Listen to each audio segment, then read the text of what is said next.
Кечиңиздер жарык болсын. Ақтаңдай теледолбоорунун алкагындагы Алтын комуз байгесине арналган акындардын түз эфирдеги тандоо туру уланууда. Амансыздарбы? Анда кадырман калың журт, мен оболу биз өткөн 21-июнь күнү түз эфирдеги көрсөтүүгө чыккан 3 акындын тандоо турда биздин калыстардын берген баасын сиздерге оболу жарыялап тааныштырып коеюн. Ал мезгилде ошол биздин Төрөбай Арзыбаев деген Оштогу студиябыздан чыккан төкмө акыныбызга өзү жалгыз ырдап эле өзүнүн шериги коштой турган жигит ооруп калгандыгына байланыштуу келе албай калды. Ал эми калыстардын баасы төмөнкүчө болду. Төрөбай Арзыбаевга 65 упай, ал эми Токтогулдук Улукбек Кулжачаровга дагы 65 упай. Анын атаандашы биздин Мамбет Токто Өмүр уулуна калыстардын баасы 83 упай болду. Анда ошо бардык акындарга ар бирине ошо келечекте дагы айтыша турган акындарга, бүгүнкү акындарга биз ийгилик каалоо менен студиядагы конокторду дагы бир сиздерге тааныштыра кетели. Кыргыз Республикасынын маданиятына эмгек сиңирген ишмер, элтээрдин ардагери, калыстар тобунун мүчөсү, жакында эле Түрксойдун алтын жылдызына ээ болгон Байыш Төлөнов, кино режиссер, ошондой эле көп кырдуу талант жомокчу, Ош мамлекеттик университетинин кино академиясынын ага окутуучусу. Бул жерде биздин Токтош Абыкеев абабыз отурат, калыстар тобунун мүчөсү. Ал эми бүгүн биздин студияда айтыша турган дагы бир чоң, залкар, улуу, төкмө айтылуу жеңи жок өтө уулу жөнүндө өтө кемеңгер ойлорду, ырларды айтат деп биз турабыз. Биздин студиянын коногу Жолдошалы Жанызаков, анын атаандашы Бишкек шаарында Аскар Аязбеков балабыз отурат. Бул жака дагы бир биздин акыныбыз келиш керек эле. Биз саналуу мүнөттөрдөн бери күтүп отурабыз. Негедир алайдан ушул же жолдун алыстыгынан же кандайдыр бир себептер менен азыр биз күтүп аткан чагыбыз. Алар экинчи жупту айтышмакчы. Ал биздин кадимки төкмө манасчы Сыргак Мырзакаримов жана биздин Борбордогу өкүлчүлүгүбүздө олтурган элге белгилүү төкмө Турат Жумаевдер бүгүн чоң ушул төкмөлүк жөнүндө, айрыкча ошо Турат менен Сыргак Тобул Токтогул акын жөнүндө экөө жар салып элдерге чыныгы өнөрдү көрсөтмөкчү. Биздин студияда дагы конокторубуз бар, дайыма такай ошо коштоп келишет. Оболу мен Бишкектеги конокторго бергенге чейин бу жерде калыстар тобунун мүчөсү, Кыргыз Республикасы маданиятына эмгек сиңирген ишмер Байыш Төлөнов, сиз кыска ушул мына 10 акын айтышып келди да. Ошодон бери сиздин кичине кыска оюңуз, акындарга берчү багытыңыз, неден биз кем болдук, неден узадык дегендей. Мына телегөрчүлөр дагы өздөрү тааныш болгондой, ушул биздин бара-бара көрсөтүүдө көч түзөлүп бараткандай сезилет да. Алгачкыларга караганда, кийинкилерге караганда, анан кечеги акыркы немеде дагы Төрөбай Арзыбаевдин аткаруусундагы Калыгул жөнүндөгү абдан жакшы төккөнү, Калыгулдун бүтүндөй турпатын, анын ойчул экен, философ экен, ошондой эле акылман экен. Ал өзүнүн ошол өр саптары менен калкка кеңири дамазлап берди. Демек, бара-бара баягы чийинен чыкпай ырдап баратканы, бир калпка түшүп бараткандыгы, уну телегөрчүлөр да белгилеп жатышат. Аны бир элге айтып түшүндүрүп койгонго, мындан ары дагы биздин ошол алтын аяктын изги максаты түз жолго түшүп баратканына кубанасың. Бар болуңуз. Анда кадырман калың журт, мына биздин Бишкек шаарыбызда, Бишкек өкүлчүлүгүбүздө белгилүү төкмө Кыргыз Республикасынын эмгек сиңирген артисти Шекербек Адылов жанында таланттуу төкмөлөр менен бирге калыстар менен ал жерде олтурат. Шекербек, куш келдиңер. Анда сөз сизге берелик. Абдуали ага, ыраазычылык билдиребиз. Мына Актаңдайдын башчысы, агалардын жакшысы, алтындан байга коюп, алтын комуз деп байга коюп, алтындан байге тапчысы деп мына агабыз чоң байгелерди коюп, азыр ушул алтын комуз байгенин тандоо турун өткөрүп жаткан убагы байыркы өнөр өчпөгөн, басынган сайын көктөгөн, илгерки өнөр өчпөгөн, ийилген сайын көктөгөн деп мына төкмөлүк өнөрүбүз жылдан жылга артып, жаштар чыгып, салмак артып турган кезеги, андыктан ушул биздин Бишкектеги студияда дагы калыстардын төрагасы кадырлуу агабыз Кадыралы Коңкобаев, мына кыргыз маданиятына эмгеги сиңирген ишмер, түркология профессору, окумуштуу түрколог агабыз белгилүү себептер менен бүгүн келе алган жок. Антсе дагы ушул Кыргыз Республикасынын маданиятына эмгек сиңирген ишмер, акын, кадырлуу эжекебиз Бүбайша Арстанбекова келип отурат. Ошол башынан баштап ушул тантоотурга катышып келаткан эжекебиз. Бүгүнкү Абдыбайлы агабыз айтып кеткендей, мына жеңи жокто ачып бере турган берде Аскар Аязбеков келип отурат. Тобул булут токтогулдурдай турган мынакей кыргызга аттын кашкасындай таанылып калган жигитибиз, акыныбыз Турат Жумаев келип отурат. Абдыбайлы ага айтып кеткендей, эми Бүбайша эжеке мына башынан бери катышып келатасыз. Мен дагы башынан келе албай калдым, бүгүн келип отурам. Ушул ак таңдайдын тандоо кандай болуп атат? Акындар теманы кандай ачып берип атат? Бир кыскараак айта кетсеңиз. Арбаңыздар, бул тандоо тур ак таңдай долбоору бул өзгөчө болуп атат. Биринчиден, экинчиден темалар, тематика менен берилген ар бир тема. Мына бүгүн өзү токтогул менен жеңи жок деп темабыз дайым болуп турат. Акындарга мен ойлойм, бул биринчиден абдан бир нук багытты туура коюп берген, оңой да болот, жеңил да болот. Ал эми өткөн турдагыларга мен ийгилик каалайм, бирок айтып кете турган нерсе темага сүңгүп биле албай атышат. Темага тереңдеп кирип, анан ошол темадагы биздин залкарларды ачып берсе, анда бир окумуш дагы бир өзгөчөлүгү байкалмак да. Ошон үчүн бардыгына ийгилик каалайм. Жакшы болот. Анда бүгүнкү мына ушул жеңи жок менен токтогул эң бир залкардын залкарлары, улуу акындарды ушу катышып аткан акындар ачып берет деген ойдобуз. Анда Абдыбайлы ага кайрадан кезекти сиздерге берели, сиздерден баштайлы.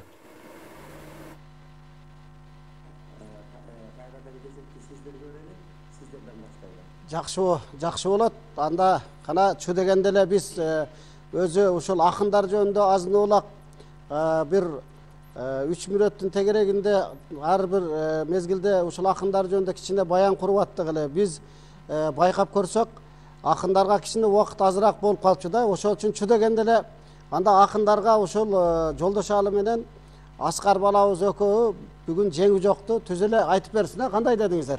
Кана эми анда бисмилла деп туруп, Жолдошалы кана колго комбузду ал дагы баштай бер анда.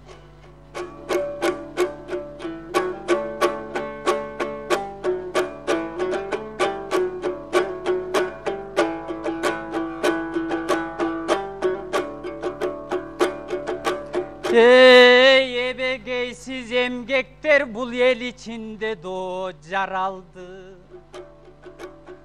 Akılga talant çirelse alat öçpöz kılat ey adamdı. Bugün jetesine jetkirsek jеңi joktoydu babamdı. Azır aytışam dep menen al koosunda elimdin Askarday üköme amanbı. 54 өлкө көрөт ey, анда мен эфирден айтам салам dey. Eyvallah. Бул 30 жылдан ашып калыптыр ордосу бийиге актаңдай. Бир кезде Азиядан 60 акын чакырып, айтышы менен баштаган Абдыкемди карачы, ошол жоргосу бийиге актаңдай. Анан 2000 жылдары эфирин ачкан ой актаңдай. Келген таланттардын баарына ошол эшигин ачкан эй актаңдай. Андан бери карасак алтын комуз коюп айтышка арымын кенен о чапкандай. Anan men anı kılıp koydum dep, men bunu kılıp koydum dep. Jönököylügünün Abdikeme, bul jerde jönele jüröt maktanbay. Emi akılman öttü sır kaldı, ne bir akımdar öttü doyur kaldı. Tağdırına жазılıp tarıkta öçpöyen nurdandı. Ақтаңдай ақын таңшыған бұл аралавадыр ой қырларды. Жергемде атту бастырып ей бір кезде аны ошол жеңи жоқ төккөн ырларды.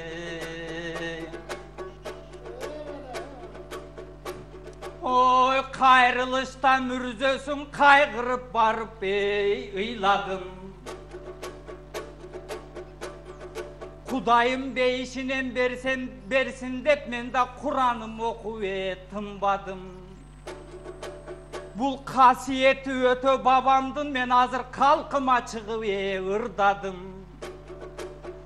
Buruluşta mürzösün buğulup görüp ıyladım.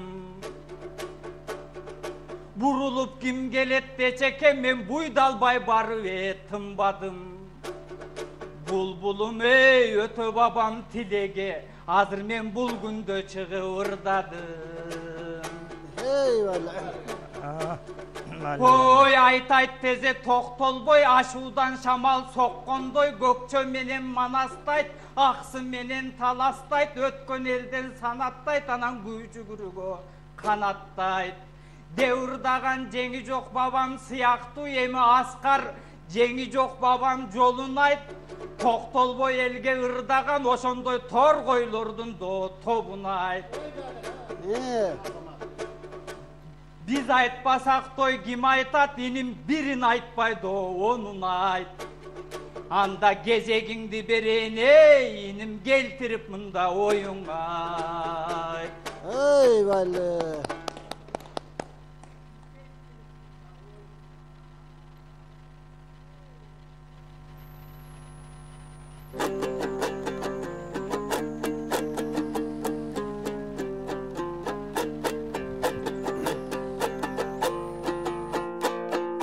Kulak salgalkım gebime, anda kuvanıp çıktım temine. Çarpışayın namız dep bugün çancı kuzbay tegime. Bastaşam desen jokevay, basmayılın bek tartıvanda başımda otur erine. Bugün jalındap gelip jokemde, jakalap ketsem kokustan kalkım jaştıktın otu degile. Andan aytışıp ısты başlarda, assalamun aleykum dep karayın elime.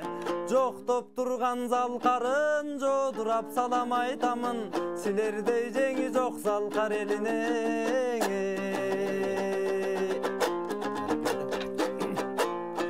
Jеңi jok zalkar atabız, keçe talayluğun elge şаңданған, taş karadan aydalgan. Al orunun ayынан atam jеңi jok akın atalgan. Anan tuulup kövün taraptan, atam kuulup ketken talastan. Azapты görüp manaptan, gayran aydalıp ketken talastan. At öçkür orun ayınan, armanda jürüp jaratman. Orusu tömön bassa da, odarıp bara jatsadan, ozangan eken sanattan. Gör turmuş kыстap tursa da, gödöndön ırı şarakkan. Egemdin bergen akkan su, ergi vırdap jeti gün kalkım el kumarın taratkan. Geremetin süröttöp, gerilgen kuştun ırdasa çirkin geçkirip kayra taң atkan. Bal sözdön kurab altındı, bar çelge muras kaltırdı. Balasız kılıp koy sodan, atama bak bergen eken jaratkan.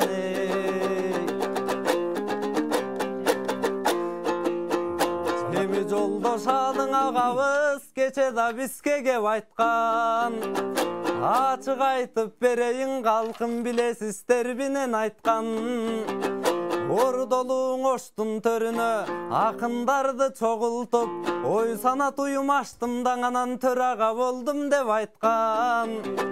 Антсе дагың агабыз бары бир актаңдай айтыш тирегиң актаңдай акын тиреги өзүңүз айтып өткөндөй актаңдай өлөң мүрөгү актаңдай өнөр түнөгү бирок ала көдөнгө жандар актаңдай баркын билеби актаңдай баркын билбестен айрымдар эмгегин талаага чачып жүрөбү анан ончактың акын чогултуп ой санат уюм аштым деп агамдын ой укмуш экен жигери ал жактың ачып койгонуң жең Абдыбал атам билеби эй байке чындап күйсөң өнөргө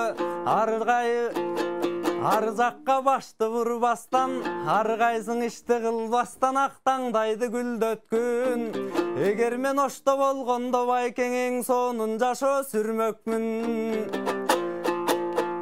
Аллага шүгүр деп коюп атама кылып ак кызмат ошо мен актаңдай дале жүрмөкмүн анда жеке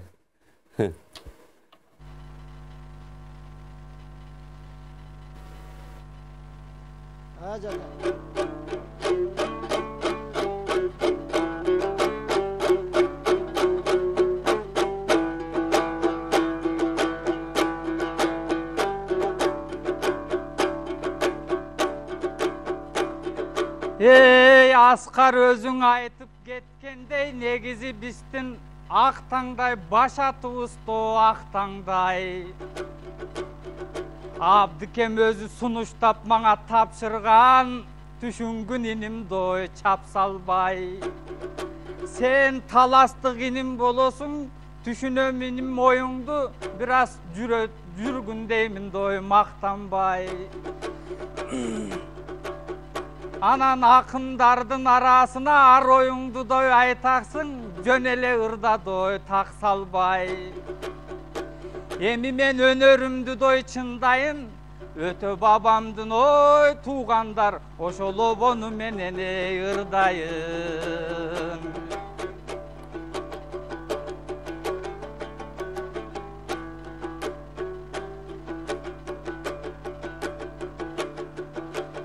таластан чыккан жеңи жок таймашарга эй теңи жок аксыдан чыккан жеңи жок айтышарга теңи жок ак дайра экен жээги жок ак шумкар экен шеги жок ак тулпар экен чеги жок ойлоп көрсөм чынында чирикин жеңи жок бабам эми жок алтынын ырдын ылгаган алты күн атынбай ой ырдаган ачуу таттуу турмушка анчалык кейип сынбаган арамза куйту жандарды акылга салып сындаган жетигин ырдын ылгаган жердеги жашоо турмушка жеринен кейип сынбаган жети күн тынбай ырдаган бармактай кезден тың экен башынын ичи ыр экен кулундай кезден тың экен курсагы толо ыр экен айтканда акын жеңи жок ошо Алланын ыйыгы кул экен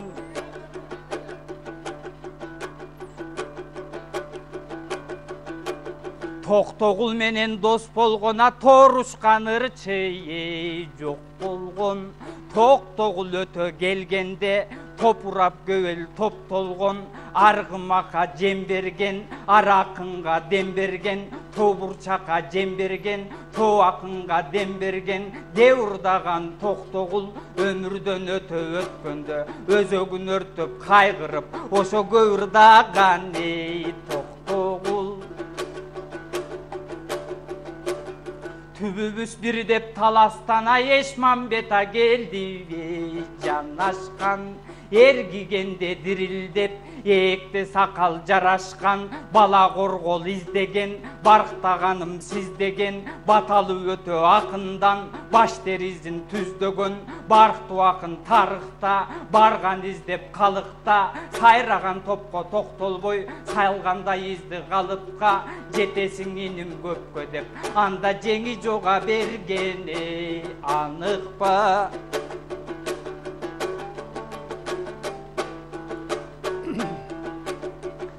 ырас ташкара болушайынан ошол жоголгон жери таллас дейт.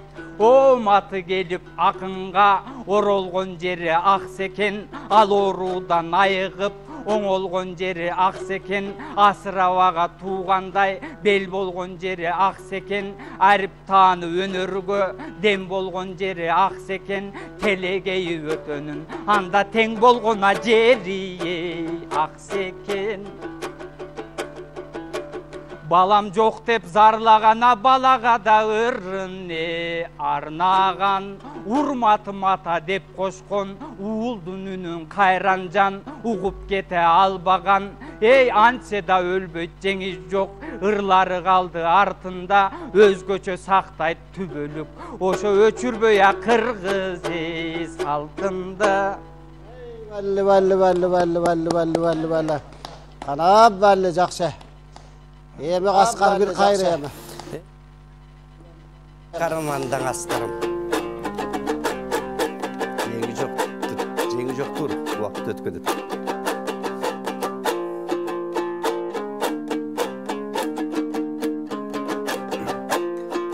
Акындык өнөр жагынан кечең атама кимдер чак болгон.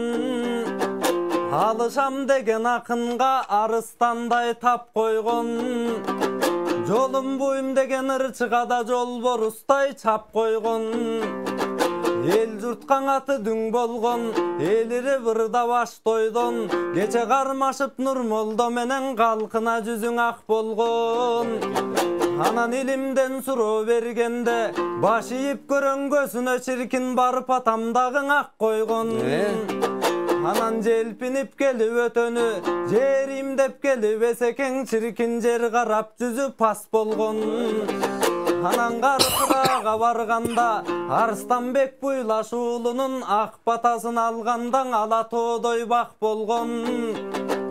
Мен даң атамдай залкар болсом дейм, бар дигер буйруп да башына тоодой бак конгон. Мен даң өнөргө сайдым башымды, өлүм да келсе кас болгон. Желкеден ажал алганча, жер астына барганча, жерисең дагы чыкпаймын, калкым жеңи жок салган ак жолдо.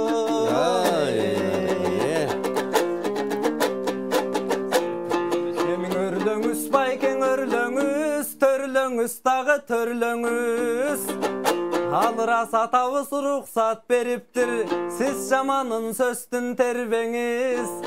Айтыр 30 жылдан бери карай, шаң салып жаткан ак таңдайдыдан өзгөртүп ой санат кыла көрбөңүз. Эй, анткени акындын көбү сабакты, булак таңдайдан алгандар, айтышта далай жылдыздар. Кечең акын болот элем деп ак Абдыкемең ой баргандар.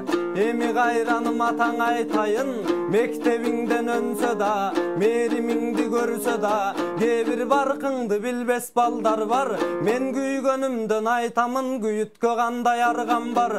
Болбосоң азыр карап олтурсак, Абдыкемдин нурлалам, асманынан ыржаган, ак таңдайдың ачканы, акындын бирин кыйбаган.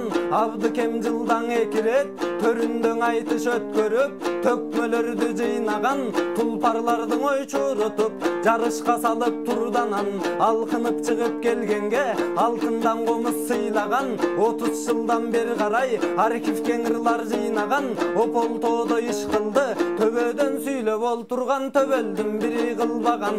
Ардактап Абдыкебизге эл акынын берүүгө, бил арман чоңдун тиякта бири да көңүл бурбаган. Атаке көңүл чөктүрбө, ак ийилип сынбаган, 7 миллион калкың барда кызматың баалап сыйлаган. Эргийсиң далай көктөйсүң, элиң бар кестең өчпөйсүң, атаң эмгегиң жергең урбаган. Анткениң адамдан чыккан асылсың, акындан чыккан баатырсың. Алгачкы кыргыз тарыхта алтын комуз койгон, сиз атакең алгалай берсин атыңчын. Сиз алтын комуз койдуңуз, атыңыз тарых бетинен, эй, буйрусаң алтын арипте жазылсын.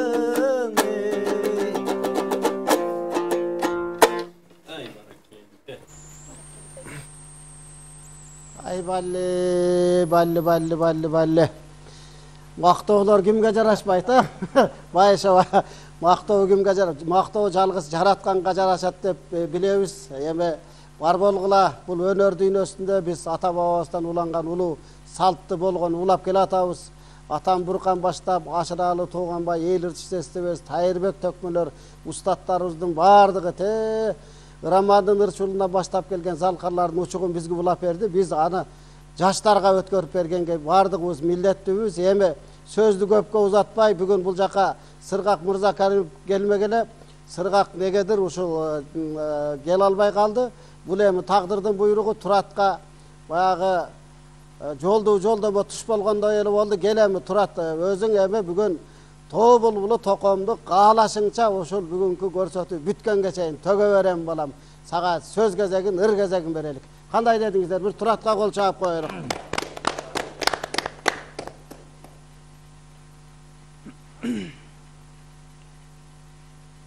Ошол теманы айтышып атат, жеңі жоқ деп, құтболжы мына сізге жақшы сөздер айтылып атат.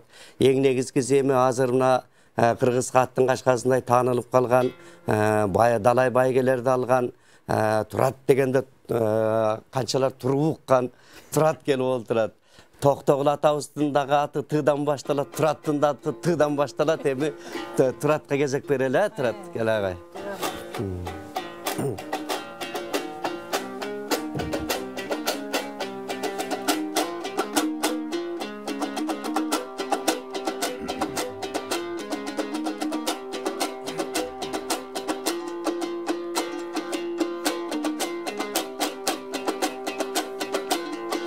Амандашып тоңырдаған авал таңғырғы салтулу,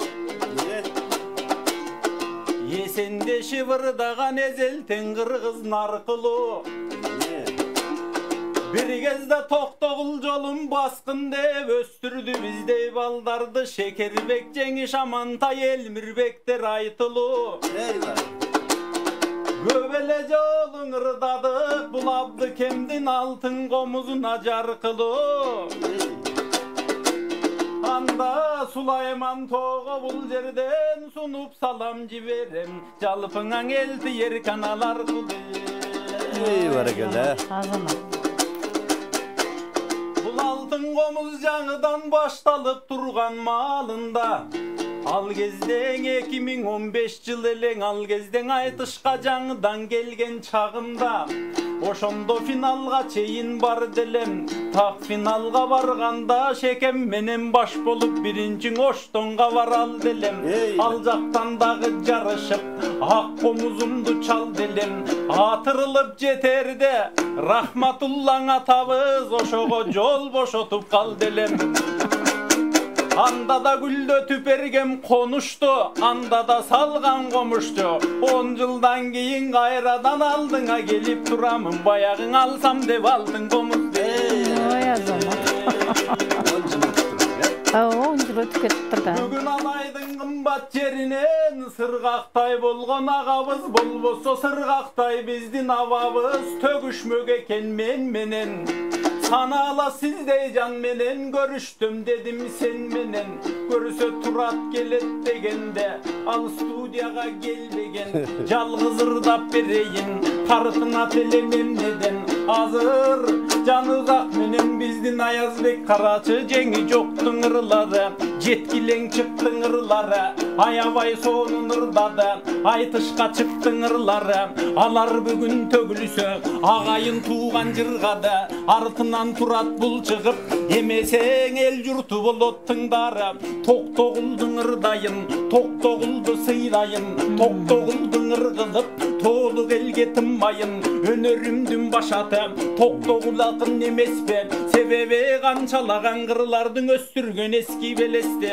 Бир кезден алым кулголдон талпынган, калыктар колдон алкынган, ал эми токтогул атам ырдаса корголдор угуп, Карачы коргорлор ырлап шар турган. Осмонкул атам бар болуп алардан, одарылбас чайпалынбас окуян кебиң айтылган. Алардын чыккан шакирети Ашыралы Тууганбай, Тапташтың аны Будандай, Эстебес менен Замирбек, аларда чыкты далилдеп. Алардын кымбат шакирети Элмирбек Жеңиш Elmirbek Жеңиш Шекербек болбосоң амантай азаматтарда ошолордон өскүрдү токтогул жолун улантып тоолук элге кубантып биз дагы басып келебиз андай кымбат адамда даңтабай телекнебебиз токтогул деген карасаң симфония турбайбы жөн эле кайтып кетпестен алардын жакшылыгын ырдайла карачы токтогулдун болбосо сүйлөмүн айтсаң бир дастан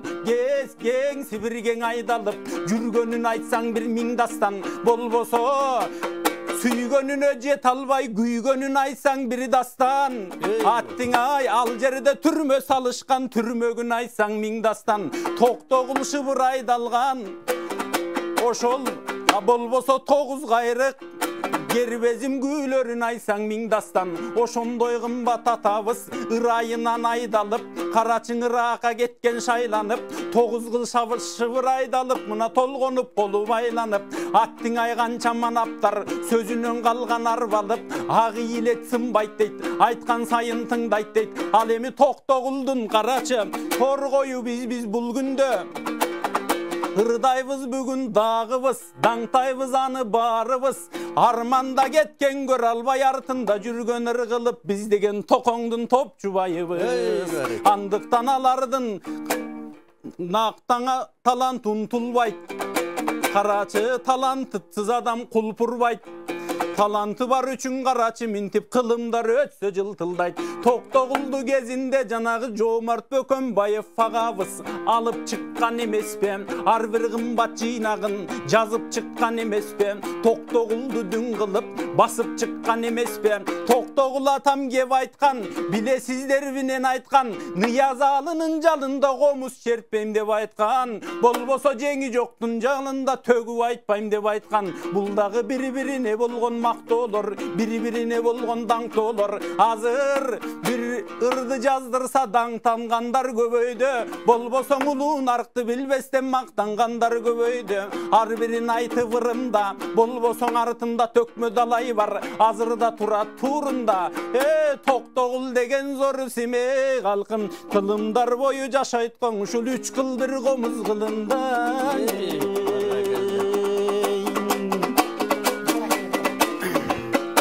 Токомдо ырдын тунугу, токомдо күнүн тунугу токобуз экен көрсөк ал карачы төкмөлөрдүн улугу Сарттардан чыккан ал тургай сарттардан экен улугу ошондой кереметтүү кел жандарды бүгүн ача турган убагым алардын кымбат жолунда мен да баса турган убагым атайым бүгүн келген соң алтында ырды сунамын элибиз атак даңк берди токтогул кандай даңктың ап келди мисалы токтогул атың өчпөйт да кыргызда жаркыган токтогулдун кеси бар дагы эле токтогулдай атабыз бизге жарыгын чачып жатпайбы токтогул атында филармониябыз дагы бар токтогулу деп буну толук эл бүтүн какшайлы токтогул деген 100 сомдон азыр банкнотто жатпайбы алардын баарын көргөндө көзүмө бүгүн оозуман ырлар төгүлөт канчалык кымбат болсо да 100 баксыдан негедир мага токомдун сулуу сүрөтү сүйкүмдүү көрүнөт ал тургай токомдун даңкын чыгарып эзелки кетмен төбөнү токтогул районундан азыр наамын берип салганбыз токтогул бар үчүн ушундай мына толук элде жанганбыз токтогул деген ысымы түбөлүк өспөйт даңталат өчпөйт даңталат токтогул деген бул ысым толук элге баркталат канча төкмө бар болсо ошолордун канжанында сакталат карачы токтогулдун топчубайы жок деп кейибе артында жүргөн токтогул топчубайы деп билгин артында чыккан балдардын ошонун урпагың экен деп билген токтогул өчпөй түбөлүк ар бир төкмөң акында калкым токтогул экен деп жүргүн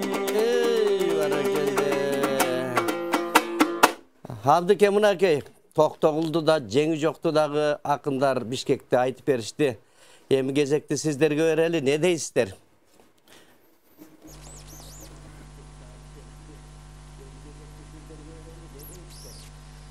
Жакшы, абдан сонун. Негизи биздин ушул Актаңдай теледолбоорунун алкагындагы Алтын комуз байгесинин негизги жоболорунун бири жалпы акындарга коюлган сунуш. Бул ушул ар бир акын кайсыл тема келген болсо, ошол темада ошол төкмөнү бизди бабаларыбыздын баркыны көтөрөлү, ошолорду дагы бир ирет арбайын ыраазы кылып, ошолорго дагы бир ирет таазим кылалы деген максатта биз тандоотурду ошону менен баштаганбыз. Буюрса ар бир акын өз дараметине жараша баарын айтып келатат да. Анан калыстар дагы өздөрүнүн ой пикирлерин кошуп, андан сырткары биздин ЛТР теле радио компаниясы түз эфирде Ош Бишкек теле көпүрө кылып, биздин Кыргыз Республикасынын маданият, маалымат, жаштар саясаты министрлиги, Түрксой эл аралык уюму бизге ошол маданият министрлигинен бөлүнгөн атайын 2 миллион байгени Манас улуттук театр аркылуу ушул ар бир акынга ошол байгелерди коебуз. Анан дагы ушул бир мына азыр тура тырдап кетпедиби? Бизде ЛТР теле радио компаниябызда 10 жыл мурда ушул Алтын комуз байгесин өткөргөнбүз. Алгачкылардан болуп Залкардын залкары 10 жылда бир берилчү кубок дедик элек. Биз аны кубокту азыр атын өзгөртүп буйруса быйыл беребиз. Ал залкардын залкарына 10 жылда бир берилчү. Ал заманыбыздын залкары өзүбүздүн устатыбыз Замирбек Үсөнбаевга берген элек. Ал эми ушул Актаңдайдан Алтын комуз байгесин мына 6-7 жолу коюлушу. Бул Алтын комузду жалгыз эле биз эмес.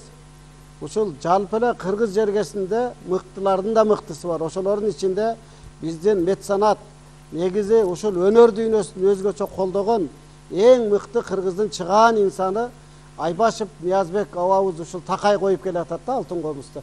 Быйыл да буйруса мына башында бир эле кадам калган Туратка. Ошто билесиздер, биздин ошол Рахматлы абабыз экөө айтышып, анан Рахматлы абабыз ошондо дагы 42 акындын ичинде Алтын комузга ээ болгон. Быйыл эми дагы бизде 44 акын ушул ат салышып, мына тандоо турунан кетип жатат. Эми 6 сентябрда мунун жыйынтыкталат.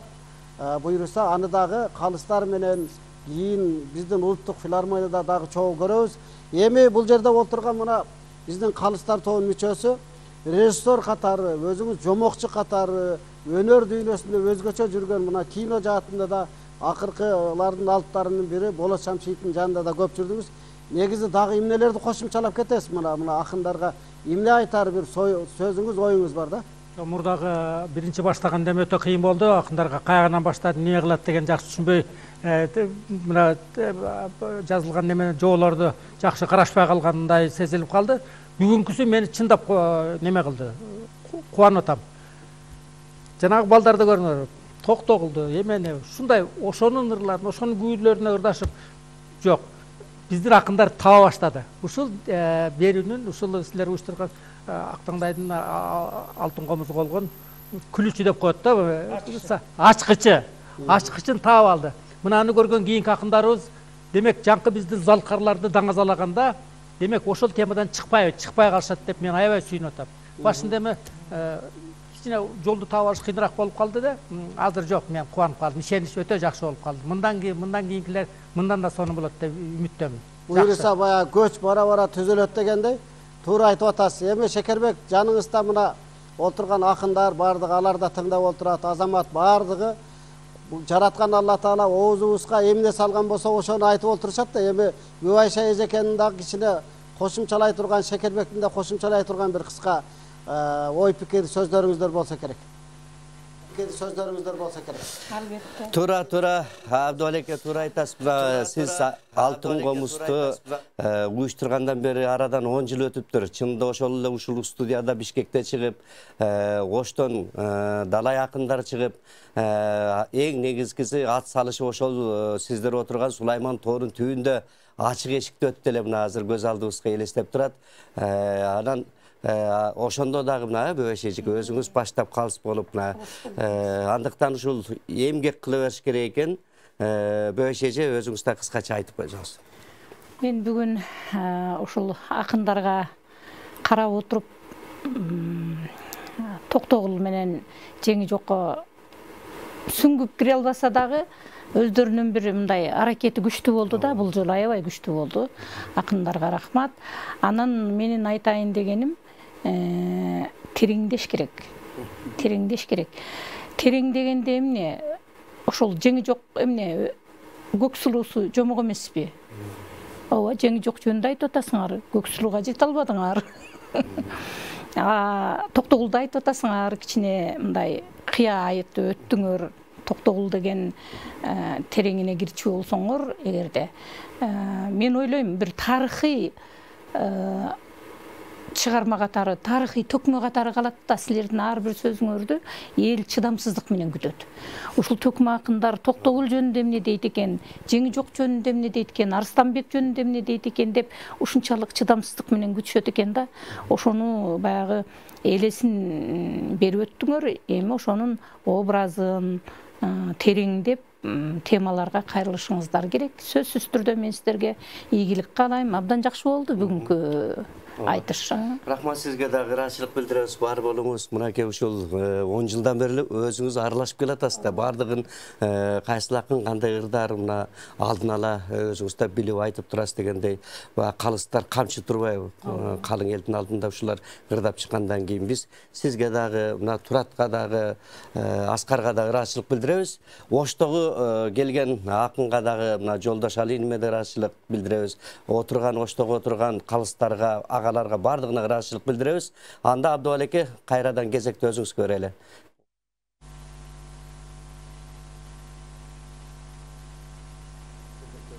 Бар болуңуздар.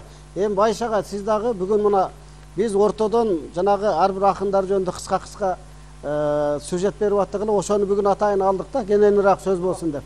Келиңиз, сиз эмне дейсиз? Мен баарын айта турган нерсе, токотой жер азыр айтып атышпайбы? Улам кийинки акындар ошо коюлган темага жараша ошонун чабытын кеңейтсе да. Маселе тиги эмес, алардын урунттуу жерлерин айтса. Ошолордун жанагы мисалы тарыхый нерсе менен Токтогул менен Эшмамбеттин Кара Буранын белиндеги айтышынан кызык окуяда жок да, укмуш. Ушундай бир акындардын немеси нерсе. Анан бир кызык жери, кыргызда баары эле билет экен, Токомдун баягындай көз ачык жагы, Токомдун баягы адамдарга мындай сын көз менен караган жагы, Токомдун көп айтылбай турган жактары бар. Ушундай нерсени дагы ачып беришибиз керек да. Мен ойлойм, кийинки темадагы коюлган маселеде ушул биздин төкмөчүлөр ошол акындардын дагы ички дүйнөсүнө сүңүп кирсе, көрөрманга дагы чоң утук болор дейм да.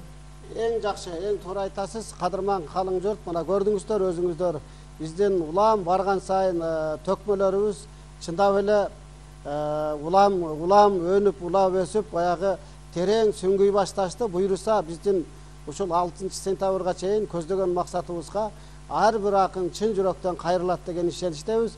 Бүгүнкү катышып берген акындарга чыгармачыл ийгилик каалайбыз. Эл терден алыстабаңыздар, биздин көрсөтүүлөр уланат. Ал эми биз болсо бүгүн ушуну менен сиздер менен коштошобуз. Кийинки ишемби күнү дал ушул убакытта жолукканча аман туруңуздар.